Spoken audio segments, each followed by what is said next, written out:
바로 특별대담 진행하겠습니다.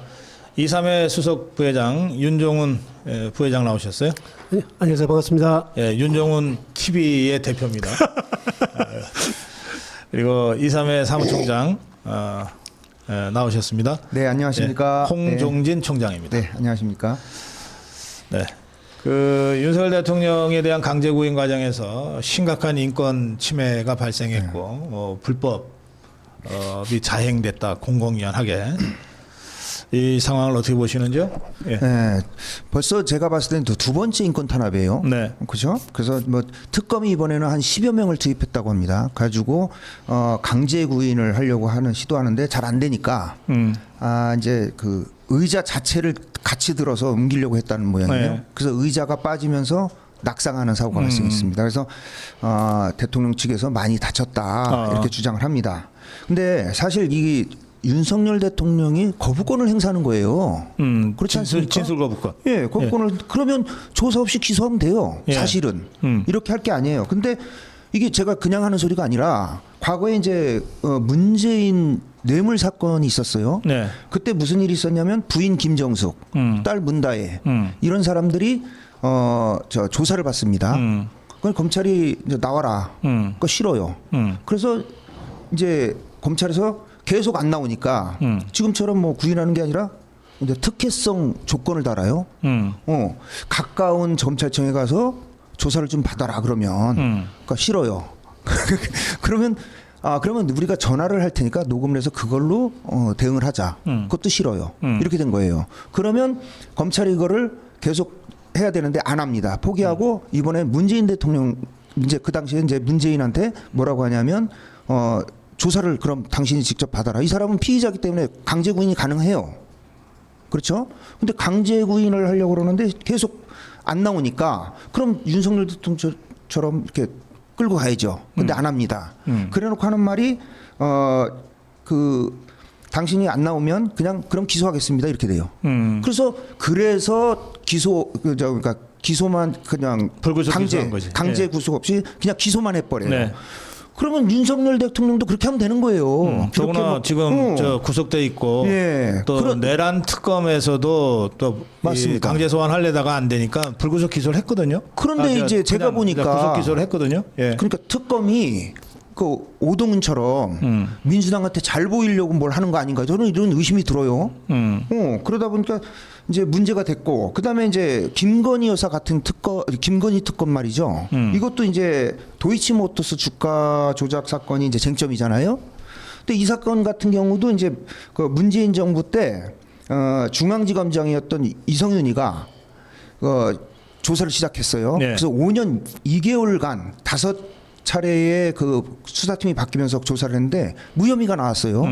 그러면 이런 무혐의 된 사건에 대해서 계속 반복적으로 수사를 한다는 게 이게 탄압인데 만약에 있잖아요. 이 사건이 이제 김 여사가 예를 들어서 구속이 된다 이번에 이러면 저는 어떻게 생각하냐면 민주당이 항상 주장하는 게 있어요. 검찰 수사 조작. 너네 조작하는 거냐 맨날 주장하잖아요. 이것이야말로 특검의 조작 수사다. 저는 이렇게 의심을 안 할 수가 없습니다. 여사가 만약에 된다면 구속된다면 왜냐하면 5년간 자기들이 수사를 했는데 안 나왔는데 이제 만약에 구속된다? 예. 조작 수사 아니겠어요? 예. 그 홍준희 사무총장의 말씀을 다 하셨기 때문에 제가 간단하게 보면 그런 것 같아요. 예전에 조명현 씨가 그 이재명 씨 그 법카 이야기했을 때 그 김혜영 수사한다 그러니까 이재명이 한 말이 있습니다. 자기도 수사받는데 마누라 법카까지 터지니까 조사한다 그러니까 자기 입으로 한 말이 이거는 양아치도 이런 짓을 안 한다. 지금 하는 짓이 딱 그 짓 아닙니까? 아니 그 이재명은 양아치만도 못해. 그러니까 하는 거지. 그렇죠. 그러니까 지 말이 양아치도 안 하는 짓을 지금 하고 버젓이하고 아니습니까? 참. 그래. 자. 하여튼 그런데 이제 많은 분들이 분노하지만 국민의힘이 하다못해 서울구치소라도 달려가야지. 그런 거 보면 아니 뭐 담 무너뜨리고 탈옥시키라는 말이 아니고 구치소장한테 가서 정당하게 항의도 하고 맞습니다. 또 구치소장이 지금 계속 협박받고 있잖아요. 네. 법무부 장관이라는 자한테도 협박받고 있고 특검에도 협박받고 있잖아요. 그러니까 너네 협박은 우리가 막아주겠다든지 뭐 저 수용자에 대한 법률이 있으니까 그대로만 해라라든지 뭔가 좀 이 나서서 그런 정도 액션은 근데 취해줘야 되는 거 아니에요? 자당에서 배출한 대통령입니다. 자당에서 배출한 대통령. 대통령이 아니라 같은 의원이라도 저는 인간적 신뢰가 무너져가지고 인간적 배신감까지 느껴집니다. 의원들이 도대체 어떻게 저럴 수가 있는지 한 명도 구치소 방문한 사람 아무도 없습니다. 이게 우리 국민의힘의 현실입니다. 이게 당원들이 보고 국민들이 보고 어떻게 보겠습니까? 국회의원들은. 하여튼 지금 국민의힘이 최소한의 역할도 지금 못하고 그냥 못하는 게 아니라 저 좌파 것들 쪽에 서가지고 지금 오히려 대통령을 공격하고 김건희 여사를 공격하고 뭐 이래 왔잖아요. 그런 상태에서 국민의힘의 마지막 회생 기회다. 국민의힘이 변할 수 있는 마지막 기회다. 그러면서 지금 전대를 치르고 있는데 이 전대 양상도 지금 보면 아 정말 이 짜증나는 일들이 계속 벌어집니다. 아니 무슨 전한길 대표를 앞으로 행사 전당대회 행사죠. 뭐 앞으로 합동 연설회가 3번 남았고 그런데 거기 출입 금지 시키겠다. 아 자꾸 이제 웃기만 하지 마시고 지금 이게 웃을 일이 아닙니다. 저는 박사님 저는 생각 그렇습니다. 예. 그래도 전당대회를 보면서 한 가지 그 희망 섞인 모습을 본다 그러면 네. 국민에게 일어난 현실을 바로 말하는 후보가 네. 국민의 성원을 받고 있다는 겁니다. 어. 특히 장동영 후보 같은 경우 보면은 네. 과거는 어떤지 모르겠는데 예. 지금 하시는 왜 장동영 후보가 저기 일어서느냐 저는 그렇게 봅니다. 첫째 일색이 나는 싸우겠다. 윤의원과 함께 싸우겠다. 자유민주주의와 보수의 가치에다 직을 거는 사람이 윤 대통령이다. 이러니 그거 한마디 하고 그리고 또 당대표 공격할 때 아니 내란 하는데 사실은 내란의 주범은 정청래하고 이재명이 아이가 내란 유도범이다 이거. 예. 예. 아니 탄핵을 29번 하고 지금 앞들이 예산 삭감 그 사람들이 내란 주범들이다 이렇게 장동영 후보가 주장을 하니까 절에 뜰 수밖에 없고 지금은 현실을 바로 말하는 사람이 있으니까 전대가 그나마 희망적이 보인다는 겁니다. 예. 맞습니다. 그래서 이제 장동혁 후보나 이제 김문수 후보 뭐 이런 이제 이렇게 우파들의 그래도 이제 대통령 쪽으로 약간 이렇게 바른 말을 하시는 분들이 저는 이제 좀 인기도 인기지만 좀 이번에 당 대표가 대단하다고 생각하는 사람 중에 하나인데요. 하여튼 우리가 그 과거에 이렇게 좀 보면은 민주당을 자꾸 민주당에 대해서 한마디도 못하는 사람들이 우리 내부에 내부 총질만 하는 사람들이 있어요. 이런 사람들은 절대 당 대표가 돼서는 안 된다 이번에는. 그래서 제가 이제 김문수 후보한테도 말씀을 드린 적이 있어요. 앞으로 당 대표가 혹시 되시면 주변에 정말 민주당과 제대로 싸울 수 있는 사람, 그 다음에 바른 말 하는 사람, 강력하게 싸울 수 있는 사람을 옆에 포진해서 좀 데리고 가라. 이렇게 말씀을 드렸었거든요. 그래서 저도 지금 그 민주당에게 끌려다니는 사람은 절대 우리 우파들이 표를 주면 안 되겠다 이렇게 생각합니다. 우리 조금 전에 윤정훈 부회장은 장동혁을 보면서 국민의힘의 마지막 희망을 본다 이런. 국민의힘의 가려운 부분을 긁어주기 때문에 제일 가려운 부분을 긁어주기 때문에 인기가 올라가는 거 아니냐. 저는 그래 생각합니다. 개인적으로. 그리고 김민수 후보도 똑같습니다. 거기도 계속 그렇게 남들은 강경 노선이라 강경 발언이라 그러지만 팩트를 말하는 거거든요. 그게 현실의 팩트를 말하고 시원하게 말해주니까 그게 국민들한테는 성호를 받는 겁니다. 당원들의 성호를 받는 겁니다. 예. 여러분 지금 이 특별대담 2.3의 수석 부회장 윤종훈 부회장 그리고 2.3의 사무총장 홍정진 총장과의 지금 대담 여러분들이 보고 계신데 윤정훈 수석 부회장은 얼마 전에 윤정훈 TV 유튜브를 시작했어요. 예. 지금 구독자가 한 5,000명 넘어섰다 그러는데. 예, 5,200명 좀 넘었습니다. 예. 여러분 빨리 10,000명 좀 만들어 주세요. 감사합니다. 예, 만들어 주십시오. 예, 제가 믿고 함께 가는 우리 동지니까 윤정훈 TV 구독자 10,000명 좀 만들어 주십시오. 감사합니다. 예. 그 지금 그동안 쭉 사업하셨잖아요. 예. 네. 이게 이재명이가 그 포스코시 ENC를 딱 집어가 가지고 건설 면허 취소를 검토하라. 이 뭐 갑자기 이런 그 망발을 했는데 이게 면허 취소하는 거를 보니까 일단 직간접 고용자가 23,000명이 면허 취소되면 영업을 못 하는 거 아니에요. 못하지요. 그러면 그 순간 23,000명이 실직하게 되더라고요. 실직하죠. 그리고 가족 1인 그 2인 가족이라고 하더라도 5만 명이 생계가 막막해지는 거거든요.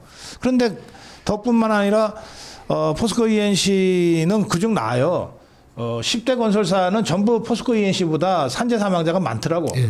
그러면 포스코 ENC를 면허 취소하면 다른 10대 건설사도 다 면허 취소를 해야 돼. 맞습니다. 아니, 10대 건설사 면허 취소가 동시에 있다. 그러면 이게 우리나라 그냥 경제 망하는 거 아니에요? 네, 맞습니다. 그러니까 이제 그 무조건 뭐 욕하자는 것이 아니에요. 자, 이 회사가 올해 이제 4번 정도의 이제 산재가 발생한 모양이에요. 네. 그런데 그 원인을 분석하고 재발 방지를 하는 것이 목적이 돼야 됩니다. 그렇죠? 그런데 이거는 그냥 면허 취소해라. 그러면 회사가 아까 말씀하신 대로 회사가 없어지는 것뿐이 아니라 그 하청업체가 엄청 많거든요. 네. 하청업체들이 그 수많은 하청업체들의 그 말씀하신 대로 그 식구들, 근로자들, 근로자에 대한 그 또 가족들 이런 생계가 아주 그 무너지는 그런 어처구니 없는 일이 발생되는데요. 그런 거 생각 안 하는 거예요. 그냥 단순 무식한 겁니다. 그냥 뭐 산재 좀 났으니까 없애라. 무식하면 용감하다고 댓글. 그래서 제가 봤을 때 자, 그 기업을 뭐 하신다고 하시니까 기업 하나 지역에 유치하는 게 얼마나 어렵습니까? 각 시도지사들이 기업 유치하려고 얼마나 고생해서. 그러니까 이자들은 기업을 유치해 본 적도 없고 사업을 해본 적이 없어요. 제가 봤을 땐. 그러다 보니까 그냥 없애면 되는 줄 알아요. 그러니까 이런 무식한 방법에 참 국가가 암울해진다 이렇게 생각합니다. 아니 어떤 국가든지 제도의 플로우 흐름이 있습니다. 그 제왕적 대통령 된 지 이제 2달 좀 넘었습니다. 아니 법도 없고 뭐도 없고 대통령 한마디에 회사가 망하고 지금 하는 것들이 보면 무법천지 아닙니까?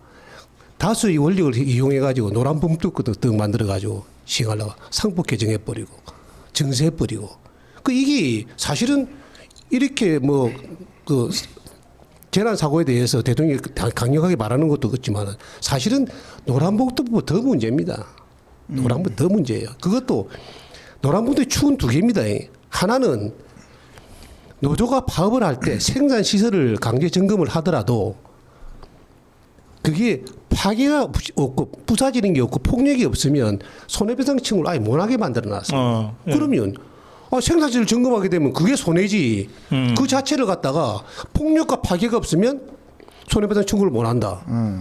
그 2번째 축이 하청업체와 원청업체가 있으면 하청업체의 노동자가 원청업체의 상대로 노조 행위를 할 수가 있습니다. 파업 행위를. 이래 되면 노조 갈등도 생기고 아니 지금 우리나라에 들어와 있는 예. 주한 그 유엔 상회에서 그 유럽 상회에서 이런 발표하니까 우리 철수하겠다 그럽니다. 그러니까. 그래서 그 강영훈 그 김영훈인가요? 김영훈 고용노동부 장관 이 양반이 뭐라고 얘기를 하냐면 노란봉투법은 그러니까 무슨 뭐 불법 파업 조장법이 아니다 이렇게 주장합니다. 그러니까 이제 아까 말씀하신 대로 원청과 하청 교섭이 돼가지고 도리어 이제 그 최종 생산품이 퀄리티가 높아지고 뭐 이런 얘기하면서 성장법이다 이렇게 얘기를 해요. 정신 나간 소리죠. 정신 나간 소리예요. 그러니까 이 왜 정신 나간 소리냐고 제가 설명을 간단하게 드리면 아까 말씀하신 대로 불법에 대한 노동 쟁의 행위에 대해서 손해배상을 청구하기 어렵게 만들었거든요. 근데 어떻게 그럼 그래요. 편하게 뭐 불법 노조 할 수 있잖아요. 그럼 초장법 맞지 뭘 아닙니까? 제가 어제 그 자동차 산업 말씀을 드렸는데 이게 종합 예술적인 산업이라 그러잖아요. 그러니까 이제 그 차 부품이 최소 수백 개. 그런 그 수백 개의 그 협력업체에서 부품을 이제 만들어서 주는데 그 중에 하나라도 파업을 한다. 그러면 안 되는 거예요. 아무것도 안 자동차 됐죠. 완성차를 못 만들어. 못 만듭니다. 예? 예. 이제 그걸 다 이제 정당하게 다 인정해주고 뭐 한다는 거 아니에요. 예. 그러니까 뭐 이런 상태라면 암참만 아니라 유럽 상공회의소나 미국 상공회의소야 자기네 나라도 돌아가면 그만이지만 우리나라 기업들 중에 이게 한국에서 계속 기업하겠다고 정말 그런 기업인들이 이제 있을까요?